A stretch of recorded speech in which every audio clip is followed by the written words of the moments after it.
தயாரிப்பாளர் சங்கத்துல மறுபடியும் நடிகை நயன்தாரா மீது புகார் செஞ்சிருக்காங்களாம்.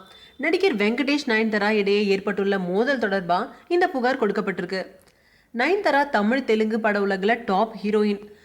கடந்த ஆண்டு அவர் நடிச்ச எல்லா படங்களுமே சம ஹிட். இந்த வருஷமும் அவர் நடிப்புல வெளியான இது நம்ம ஆளு, மலையாளத்துல புதிய நியமம் போன்ற படங்கள்லாம் வெளியாகி அவருக்கு நல்ல பேரை வாங்கி கொடுத்துருக்கு.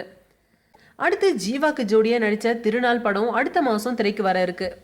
இருமுருகன், காஸ்மோரா, டோரா போன்ற படங்களும் கைவசம் இருக்கான். தெலுங்குல வெங்கடேஷ்க்கு ஜோடியா பாபு பங்காரம்ன்ற படத்துல நயன்தாரா நடிச்சிருந்தாங்க. இதனுடைய படப்பிடிப்புல நயன்தாராவுக்கும் வெங்கடேஷ்க்கும் இடையே மோதல் ஏற்பட்டதா கூறப்படுது. இந்த படத்துல நயன்தாரா வெங்கடேஷ் சம்பந்தப்பட்ட ஒரு பாடல் காட்சி மட்டும் பாக்கி இருக்கான். இந்த பாடல் காட்சியில நடிக்கிறதுக்கு நயன்தாராவை கூப்பிட்டுருக்காங்க. ஆனா ஏற்கனவே அளித்த கால்ஷீட்டுகளை படக்குழுவினர் விரயம் செஞ்சு விட்டதா சொல்லி அதுல நடிக்க மறுத்துட்டாங்க அவங்க. நயன்தாராவோட பிடிவாதத்தால படம் திரைக்கு வரதுல தாமதம் ஏற்பட்டுள்ளதா படக்குழுவினர் குற்றம் சாட்டியிருக்காங்க. வேறு வழியே இல்லாம பாடல் காட்சி இல்லாமையே படத்தை திரைக்கு கொண்டு வர முடிவு செஞ்சிருக்காங்க. இந்த படத்தினுடைய ட்ரைலர் மற்றும் பாடல் வெளியீட்டு விழா ஹைதராபாத்ல நடந்துச்சு. அதுலயும் கலந்து கொள்றதுக்கு நயன்தாராவை அழைச்சாங்களாம். ஆனா அந்த விழாவிலையும் அவரு கலந்து கொள்ளாம புறக்கணிச்சிட்டாங்களாம்.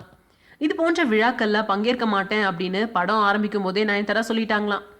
இந்த படத்துலயும் தன்னுடைய பாலிசியை விட்டு கொடுக்கல. நயன்தாராவோட நடவடிக்கைகள் எல்லாம் வெங்கடேஷ்க்கும் படக்குழுவினருக்கும் ஆத்திரத்தை ஏற்படுத்தியிருக்கு. அவர் மேல தெலுங்கு நடிகர் சங்கம் மற்றும் தயாரிப்பாளர் சங்கங்கள்ல புகார் அளிச்சிருக்காங்க. நயன்தாரா மேல ஏற்கனவே இதே காரணங்களுக்காக தயாரிப்பாளர் சங்கத்துல புகார் கொடுத்திருக்காங்க. அதன் பேர்ல 1 ஆண்டு காலம் தெலுங்கு சினிமாவில் அவங்க நடிக்க தடை விதிக்கப்பட்டது நினைவிருக்கலாம்.